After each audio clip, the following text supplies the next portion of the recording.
Si on part avec cette équipe, on va perdre. Si on part avec cette équipe, je dirais que le score, le pronostic sera de 3-1 pour Arsenal. Si on part avec cette équipe. Si on part avec Amrabat à la place d'Eriksen et Højlund à la place de Martial, on gagnera ce match. Ou alors on fera un match nul 2-2. Allez, je partirai sur un 2-2. Gagner, c'est peut-être trop prétentieux. Mais allez, je dirais 2-2 si on part avec Højlund et Amrabat, avec un but de Højlund. Et 3-1 s'il part avec cette équipe. Et connaissant Ten Hag, je pense fortement qu'il va aller avec cette équipe-là. Alors guys, comme vous venez de l'entendre, j'avais prédit dans le preview que si Ten Hag nous mettait la même compo qui avait joué face à Nottingham Forest, nous allions perdre. Et j'ai même rajouté 3-1. C'est ce qui s'est passé. Maintenant, je pensais quand même qu'il fallait enlever Eriksen, mettre Amrabat, parce que j'avais un peu des soupçons sur la carrure défensive d'Eriksen. Mais franchement, heads up, pour moi, il a fait un match défensivement plat. Je n'ai pas grand-chose à lui reprocher à Eriksen. Je trouve d'ailleurs que dans le milieu, c'est le seul honnêtement qui s'est montré. Ensuite, heads up également à Dalot. Je l'ai critiqué. Je disais qu'il n'était pas assez intelligent. Et honnêtement, il a tenu la baraque. Je trouve qu'il a fait un bon match, Dalot. Pour moi, c'est même l'homme du match. Heads up également à Bissaka. Au début, il a laissé un peu Martinelli, mais il est monté en puissance rapidement en deuxième mi-temps. Maintenant, si on a perdu le match, on se dise la vérité, les gars, c'est à cause de 1. Ten Hag, 2. Glazers. Maintenant, la dernière fois, déjà, après la défaite contre Tottenham, je vous ai dit que Ten Hag avait atteint ses limites.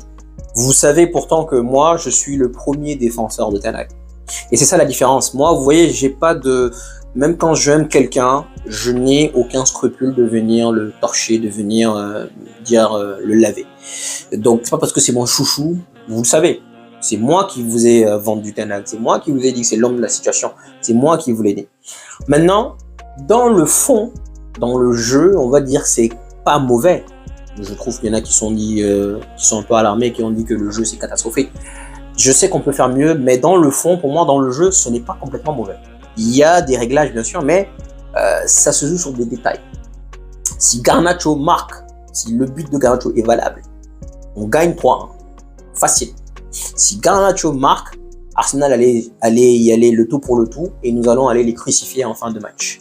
Comme on a fait l'année dernière, si vous vous rappelez, il y avait 1-0, ils ont égalisé un partout, à Old Trafford je parle. On a marqué le deuxième but et là ils voulaient égaliser, comme nous on a fait hier. On a voulu égaliser et puis finalement on s'est fait crucifier.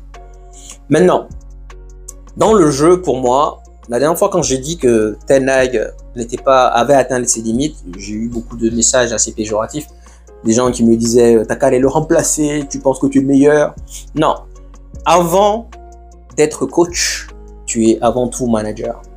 Et quand je vous dis que Ten Hag a atteint ses limites, les gars, pour moi c'est inconcevable. Le fait d'avoir le même 11, ce n'est pas normal. Vous savez, je suis quelqu'un qui avant Martial, c'était mon joueur préféré. Je l'ai dit à plusieurs reprises. Martial, moi je l'aimais bien. Depuis son raté contre PSG, oui, d'accord, ça a changé. Mais c'était mon joueur préféré.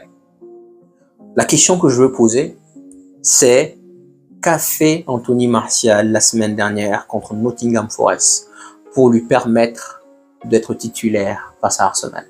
Et je vous la pose à tous.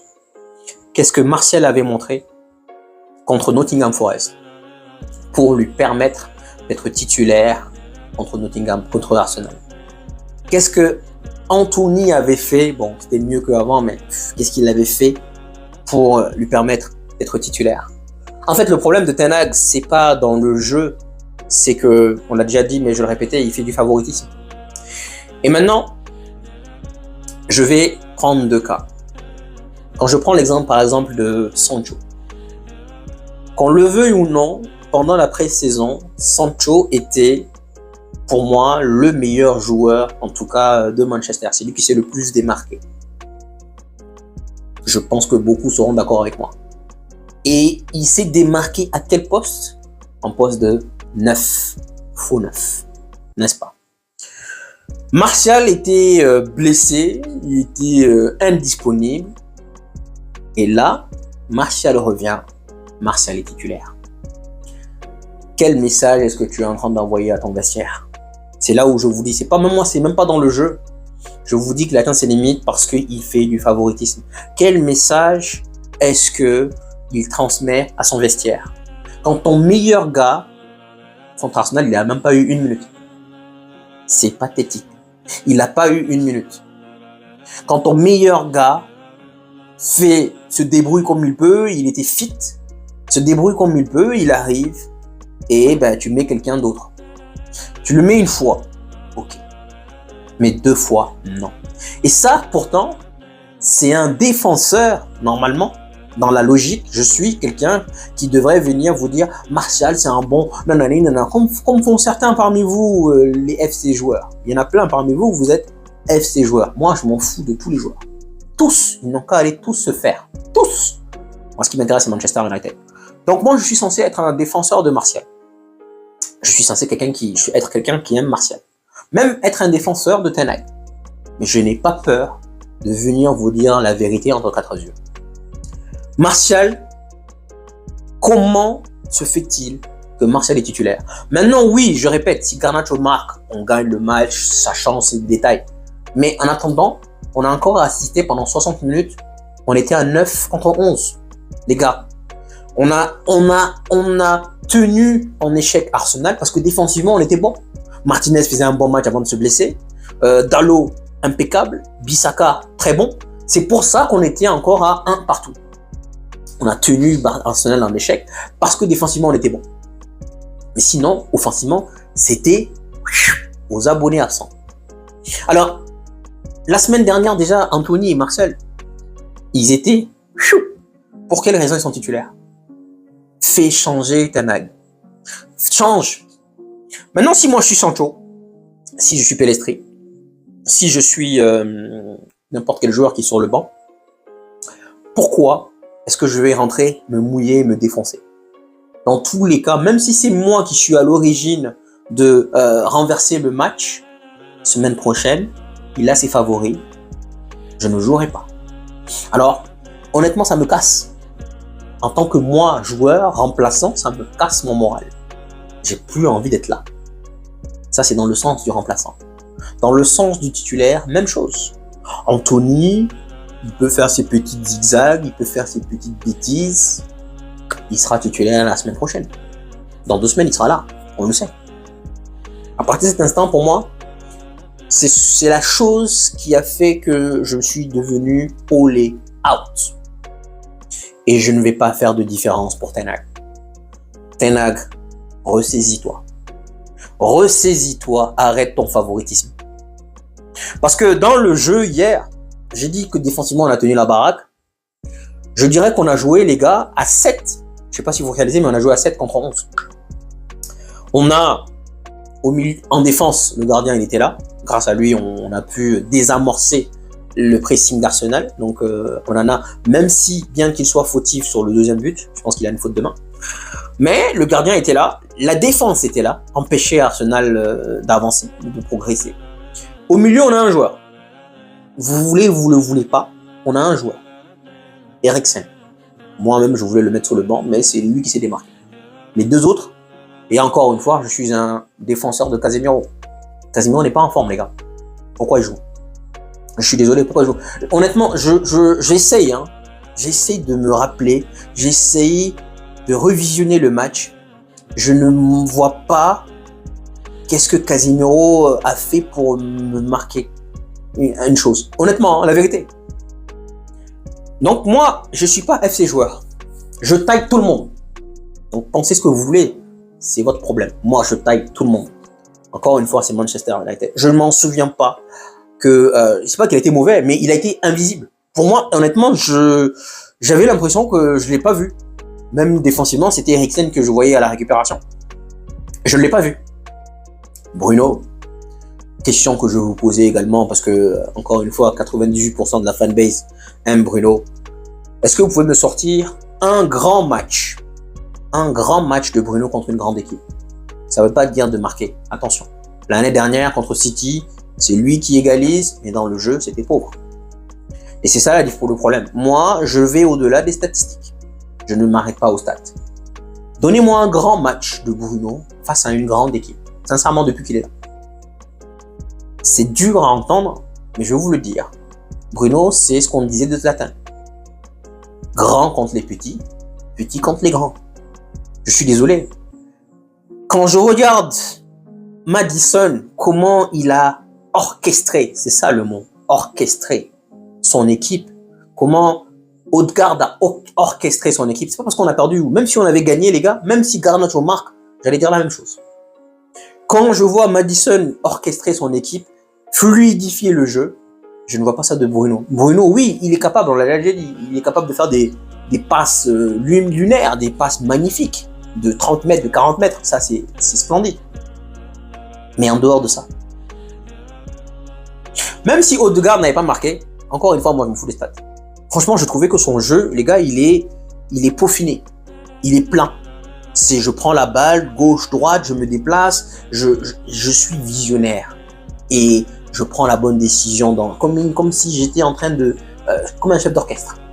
Donc c'est toi, donc c'est toi. Sincèrement. Et donc, chose que vous voulez pas entendre, si vous voulez jouer au football, c'est-à-dire au football jeu de possession, désolé pour vous, mais Bruno n'est pas cet homme-là. C'est pas Bruno qui va vous aider à faire ce football-là. Quand Olé, il arrive sur Olé, il est splendide parce que nous jouons dans un jeu de transition. Nous sommes dans un jeu de contre. Mais tu peux pas venir dire tu vas jouer tout le temps un jeu de contre. Chaque fois qu'on joue un jeu de contre, on n'a rien. Et les équipes comprennent. On arrive à l'écarter du match. Parce qu'on joue qu'en contre. Donc en fait, c'est quoi le truc? L'équipe adverse doit limiter ses erreurs défensives. Parce que c'est uniquement, bien sûr, dans le cas où l'équipe adverse perd le ballon, et là, en transition rapide, tac, tac, tac, 2 passes, on marque. Là, Bruno est essentiel.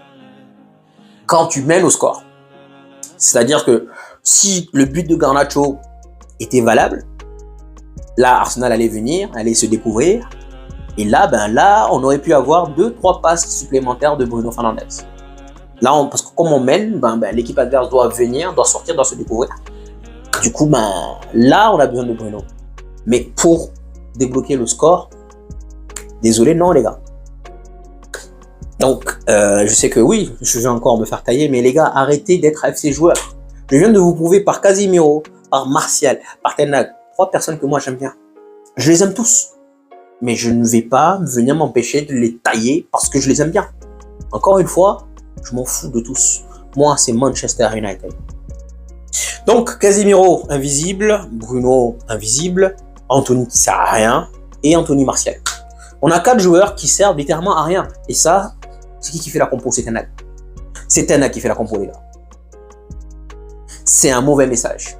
À partir du moment où tu te dis que peu importe ce que je veux faire, même si je ne cours pas, même si je ne défends pas, même si genre je suis nonchalant, c'est pas grave. Je serai titulaire la semaine prochaine. Et donc, c'est pas par rapport au jeu, c'est en termes de management. J'ai managé plusieurs équipes pendant 6 ans, donc je sais de quoi je parle. C'est très simple, hein, ce sont des petits détails. Et c'est comme ça qu'il va faire pour perdre le vestiaire. Ensuite, on a déjà eu une mauvaise statistique l'année dernière contre le top 10. C'est reparti. Là, on va à Tottenham, 2-0. On va à Arsenal, 3-1. On a pris 5 buts donc contre 2 matchs. Qu'est-ce qui va arriver quand on va aller à City? Qu'est-ce qui va arriver quand on va aller à Liverpool, à Newcastle? On le sait, les gars. Et encore une fois, c'est quelqu'un, le premier gars, normalement, si vous le savez, si vous regardez les United depuis longtemps, je suis la personne qui vous a dit, moi je veux Ten Hag et personne d'autre. N'empêche que je reconnais que quand il merde, je suis d'accord que tu peux faire l'erreur 1 fois, 2 fois, 3 fois. Mais à un moment donné, ça devient problématique. Ça devient vraiment problématique. Anthony, désolé, il est en train de faire la même erreur que Olé faisait. Il sait au fond de lui que Maguire est insuffisant. Maguire est nul, il le sait. Il sait qu'il est nul. Mais comme c'est lui qui l'a acheté à 90 millions, il lui donne encore une chance.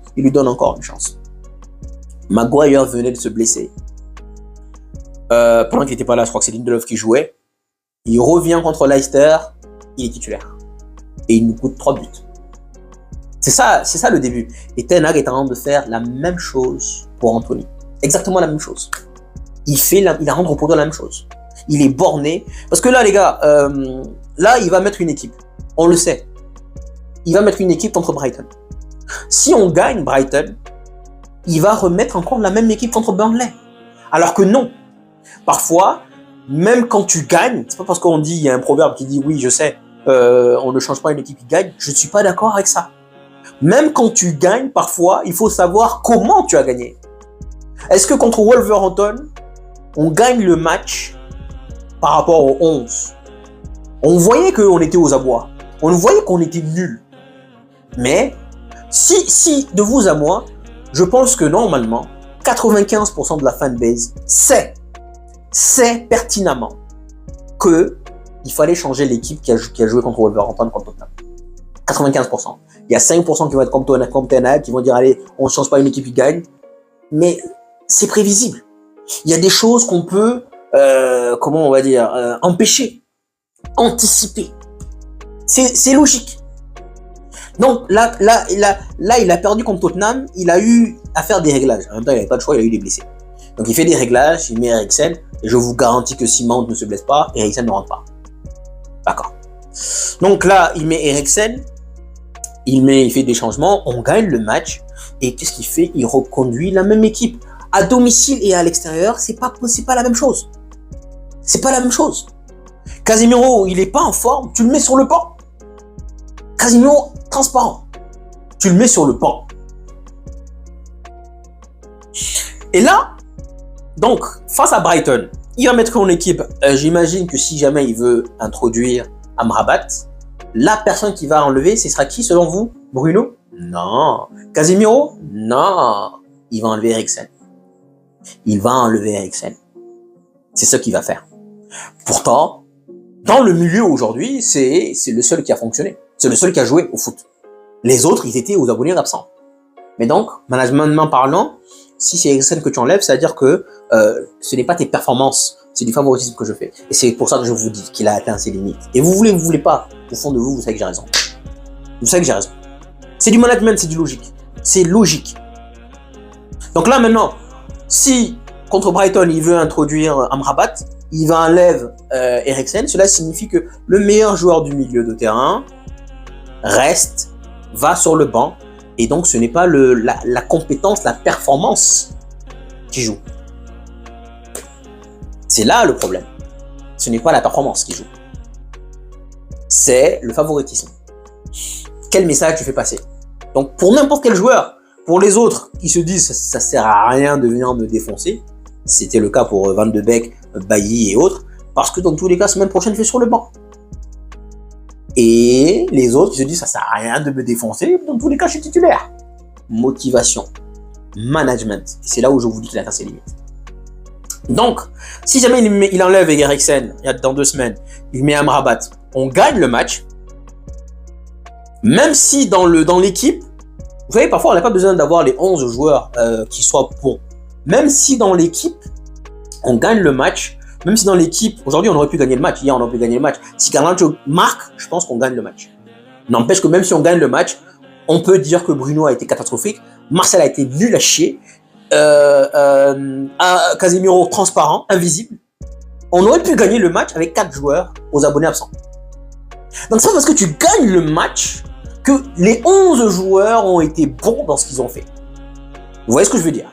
C'est pas parce que tu as gagné le match que il te faut forcément reconduire le même 11. Ça ne marche pas comme ça. Ça ne marche pas comme ça. Tu peux gagner le match, mais dans ton équipe, il y a des joueurs qui ont mal joué. Ces joueurs-là, tu leur dis, écoutez, les gars, vous avez mal joué, vous allez bam. Rashford, Casemiro, Onana, n'importe qui, tu es nul, bam. Et tant que Ten Hag n'applique pas cette stratégie, nous allons continuer à faire du fiou. Et encore une fois, je répète, le jeu n'était pas pauvre. Enfin, manque de créativité, bien sûr, mais c'était pas mauvais, c'était meilleur que avant. Mais là, moi, ce que je critique, c'est le management. Ça me fait peur. L'année dernière, je me souviens, Rashford est arrivé en retard C'était son meilleur élément, les gars.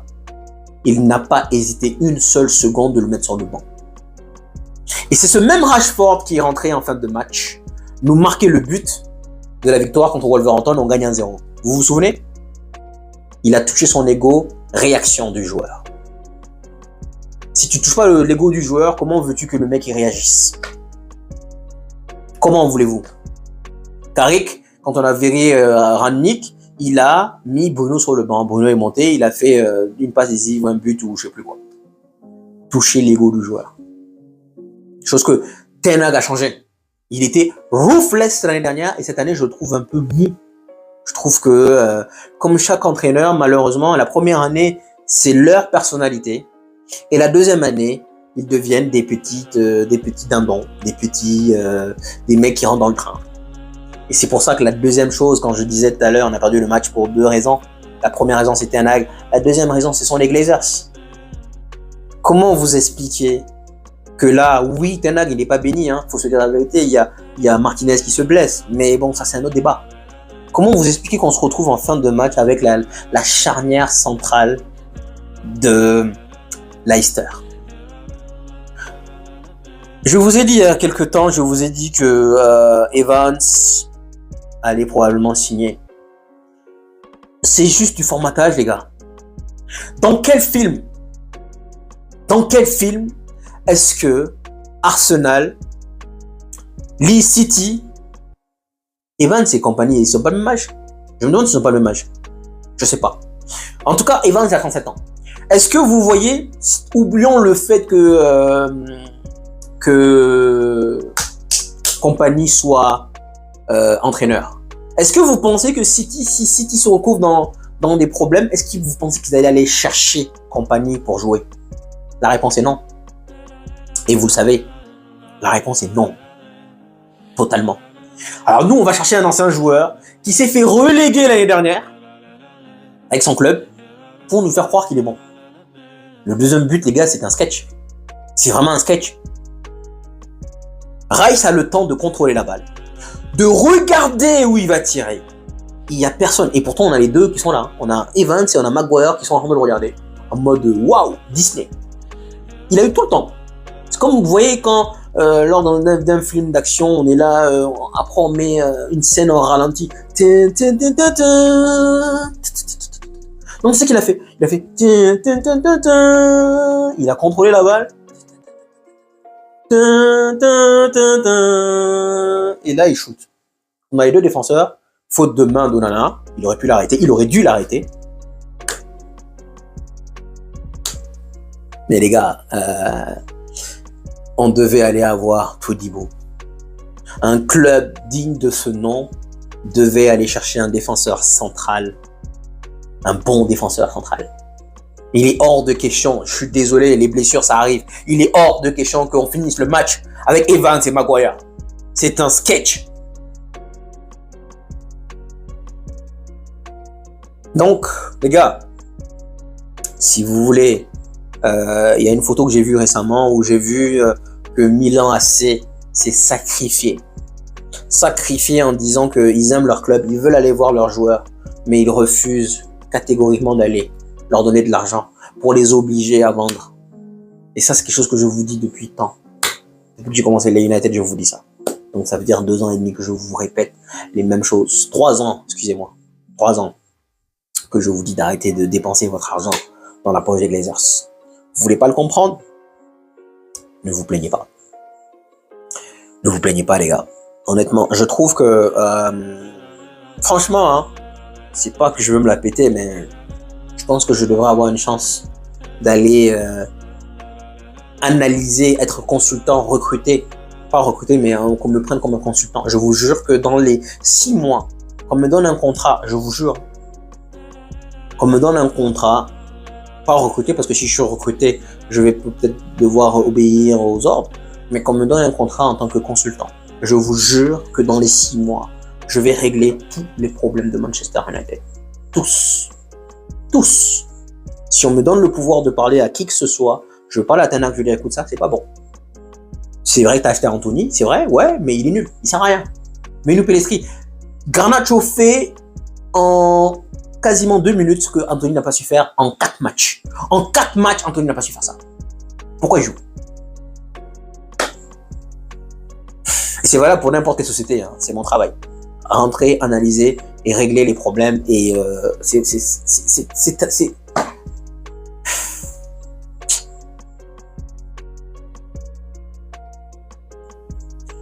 Je vous jure les gars, ça fait mal. Honnêtement, il y en a qui disent que je suis pas fan de Manchester, mais les gars, vous connaissez rien. Vous connaissez absolument rien, je vous jure. Ceux qui me mettent en commentaire, t'es pas un fan, t'as qu'à aller supporter City. Vous savez pas ce que c'est. Vous ne savez absolument rien. Quand Manchester perd, j'ai envie de rien. J'ai pas envie de parler. Là, parfois, je me dis même pourquoi je fais des vidéos, honnêtement. Parce que quand Manchester perd, généralement, j'ai pas envie de parler, les gars. J'ai envie de m'isoler, j'ai envie d'oublier. Le fait d'en parler encore, ça fait mal, honnêtement. Et la patience a des limites, les gars. Je consacre beaucoup de temps. Je dis toujours que le temps, c'est de l'argent. Et je consacre beaucoup de temps, honnêtement. Je consacre énormément de temps dans ce club. Je vous jure. Même avant les United. Hein. Si vous saviez le nombre de vidéos que je regardais, comment je me renseignais. Comment je me renseigne. Et chaque année, c'est la même chose. D'abord, on fait une bonne saison, on est content. Et après, l'année d'après, tout le temps. Tout le temps. Pour savoir si tu es digne du club, on te juge pas sur la première saison, mais après une saison, tu dois être capable de rectifier les problèmes. Et quand je prends les buts qu'on a pris contre l'attaquant de Nottingham Forest et contre Jesus, ça, ce que j'appelle QI, les gars. Ça, ce sont des choses que l'on travaille à l'entraînement. Ce sont des choses que on fait développer le QI des joueurs. Nous, nos joueurs, quand ils rentrent dans la surface de réparation, ils tirent. Ça, c'est un problème également. Mais ça, je l'ai souligné pour ceux qui suivent. Je l'ai souligné, ça. Je l'ai souligné. J'avais fait des vidéos. Allez voir, en mars. J'avais dit les 10 problèmes que Ten Hag doit rectifier. C'était pendant la trêve, en mars.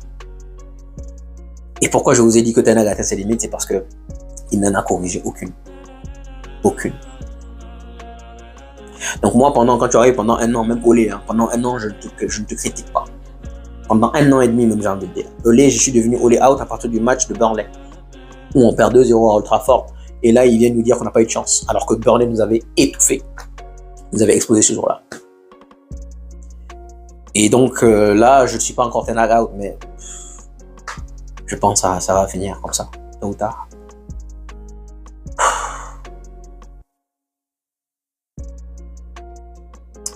Je suis pas en train de pleurer, mais c'est juste pour vous dire qu'à un moment donné, tu réalises que ça fait mal, quoi. Ça fait vraiment mal, honnêtement.